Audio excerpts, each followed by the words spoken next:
Dear friends, I am Haribabu, an advocate at the High Court for the state of Telangana. I have studied Constitution for about 5 years and penned a book called Indian Politics versus Indian Constitution.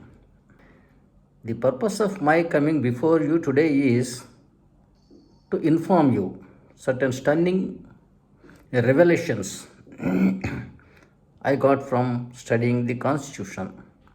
The word socialist and secular added into the Constitution through 42nd Amendment of 1976. My endeavor shall be to make as many videos as necessary to bring to your knowledge almost the whole of the Constitution, because it is necessary for any citizens know the Constitution of his own state. As such, I request you, my dear friends, to subscribe, share, and comment these videos. It is my pleasure that I would sure come back to you with answers to all reasonable questions or comments made by you. As regards Indian Constitution is concerned, it is not only the biggest written constitution in the world, it is also one of the best constitution in the world.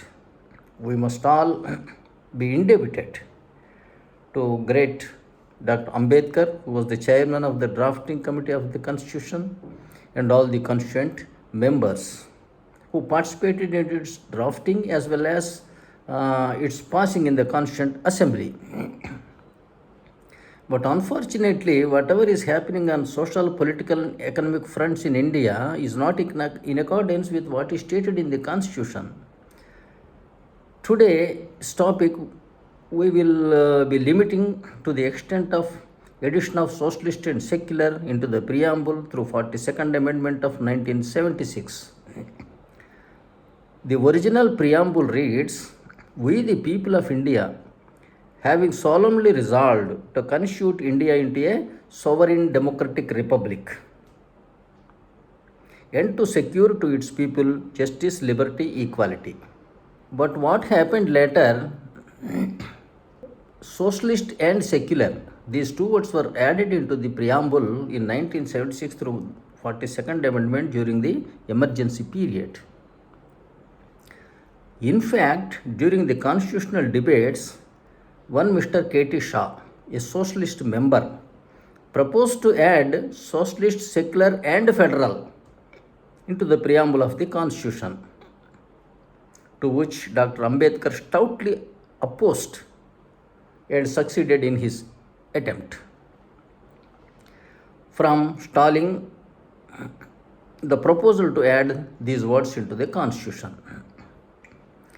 But unfortunately, in the very first elections of 1952, Ambedkar's party, Scheduled Caste Federation of India, was rooted out in the elections.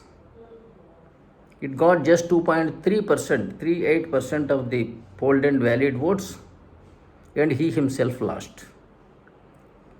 While Congress party secured around 360 seats,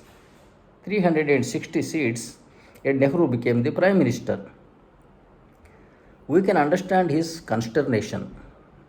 Of course, he changed the name of his political party in 1956 October as Republic Party of India, but died in the month of December 1956. Ever since 1950, the Congress party ruled the country in socialist, secular, and federal manner against the wish of Dr. Ambedkar and against the wish of all the constituent members who agreed to the proposal of Dr. Ambedkar. Srimati Indira Gandhi, going a step forward, in 1976 added these words into the Constitution, socialist and secular. Yet she did not add the word federal. The word federal was used by the Hon'ble Supreme Court in SR Bommai case of 1994. It commented that the federal structure of the country should be preserved. and that elected governments in the state should survive. Regarding that judgment, I have my own reservations, very firm, and we will come to that aspect in some other video. The word secular could have not been added into the constitution because Ambedkar opposed and all the members agreed also for that purpose. Especially why you should not be added into the preamble is that in the preamble there is already to secure to the people justice, liberty, equality. That what is that liberty that was given in the preamble? Liberty of thought, expression, faith, belief, and worship. Liberty of thought, expression, faith, belief, and worship. So, faith, belief, and worship are already secured by the Constitution, constitutional preamble. And in tune with that, Article 25 and 26 were included in the Constitution. Article 25 says that you can follow any religion, you can propagate it. You have freedom to do that. Article 26 says that we have freedom to organize religious institutions and to have property in the name of those organizations. Since faith, belief is a constitutional right, and Article 25 and 26 secure you the religious procedures, what is the necessary again to put secular into this preamble? If secular means respecting all religions equally, that is already there in the Constitution. What is there to put it again? And what was the change you brought by including this word into the Constitution? In fact, secular does not mean respecting of all religions equally. It means disregarding of all religions equally. For example, China and Russia are secular countries. They are truly secular. Secular means, according to English dictionary, a governmental organization which does not have anything to do with religion. But whereas in our constitution, it is a religion respecting constitution we have written. Faith, belief and worship have to be secured by the government. And Article 25 and 26 are fundamental rights. As such, if you understand secularism as respecting of all religions equally, its addition into the preamble was redundant. Supposing you take the true meaning of secularism, you know what is jurisprudence? If a particular word is not defined in the enactment in which it is used, you have to go to dictionary meaning. Dictionary meaning says that where the government has no connection whatsoever with the religion is a secular state. If you take that sense, it is a misfit into the constitution. You cannot add conflicting ideals into the constitution, into the preamble, or to any objects clause of any memorandum. You cannot club conflicting objectives. That way, adding of secular is unconstitutional and also illegal. Amendment 42nd Amendment was made in 1976, by which time property right was a fundamental right. Among the fundamental rights, property was a fundamental right until 1978.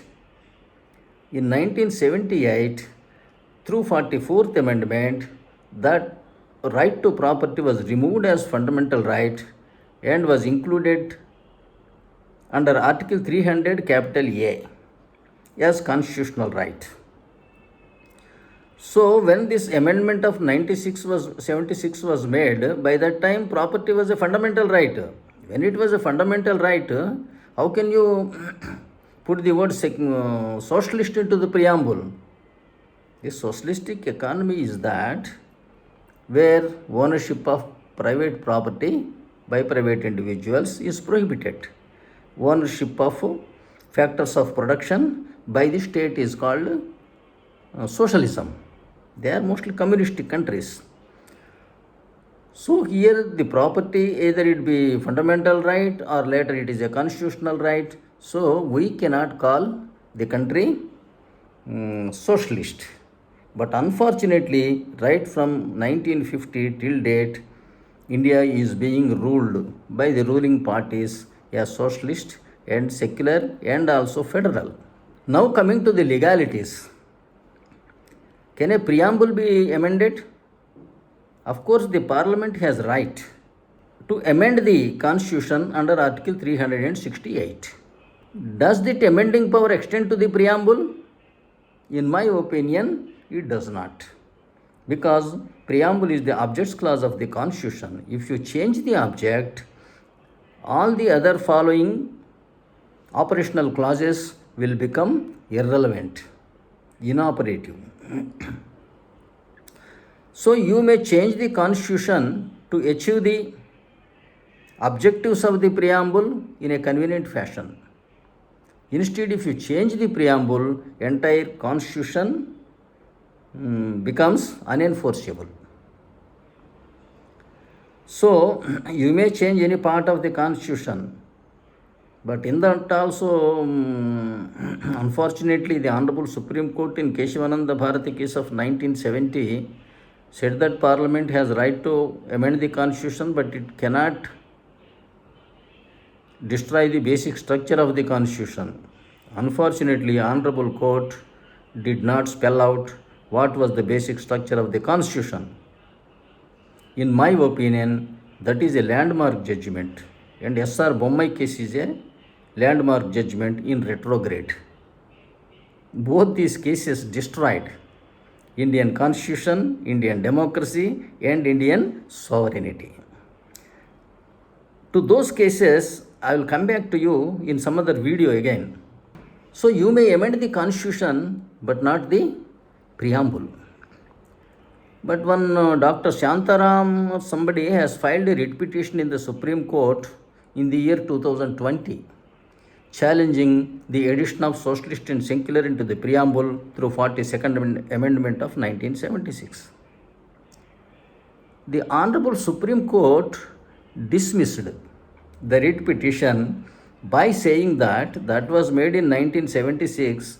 You are filing writ petition in 2020, that is 44 years after it was amended. So this delay is questionable, it said. It also commented that people have well accepted this addition for the last 44 years. In this case, I would like to bring to your certain observations. So, Honorable Court said that your petition was delayed by 44 years. Okay.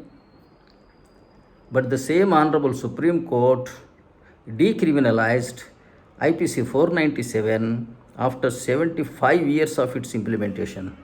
Same Honorable Supreme Court disregarded Article 124 of the Constitution regarding right of the President to appoint etc. and administer the justice, and formed a collegium system in 1999, say after 49 years of the Constitution having come into implementation. 49 years. To look at it another way, the Constitution has come into operation from January 26, 1950. This amendment was made in 1976. It means that for 26 years, have people accepted that or not? If the same analogy, if we apply, people accepted that also for 26 years. Supposing people revolted against the British government after suffering for 150 years for independence, can we say that for 150 years you have tolerated the government, so you have no power to question it now? Can we say that? No. Passive suffering or passive acceptance of the people cannot be taken as willful acceptance. And moreover, Honorable Court commented that people well accepted.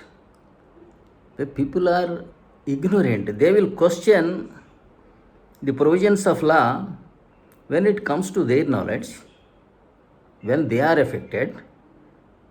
Otherwise, what purpose they have to question through public interest litigations? That is not their duty. They are not doing the same thing always. They have their own lives, their own purpose, their own duties. And there is another aspect also in this case to consider, my dear friends. That is the validity of public interest litigations. Somebody will file a public interested litigation with a lot of euphoria, enthusiasm. But after that it comes to be very burdensome to carry on it. Each on listing day adjournment you have to appear, or your advocate has to appear, and engaging an advocate at the Supreme Court level is pretty costly. Just for the sake of filing a public interest litigation with enthusiasm, he may not be prepared to spend later 5 or 10 lakhs on that. So that euphoria will ebb. So naturally what happens, he will not represent the case to its fullest level by engaging the best lawyers. As a result, the petitions will be dismissed and the whole country suffers for that. Because it becomes, once the Supreme Court said, it becomes the law, and some other will lose the opportunity to question it again. Once the Supreme Court division bench said it, you will have to go in review petitions. But who will go? It's a very costly affair. So, in my considered opinion, India cannot be socialist, India cannot be secular, India is not federal also. We will come up with successive podcasts regarding all controversial issues in the Constitution. Thank you. Thank you for watching. Thank you very much.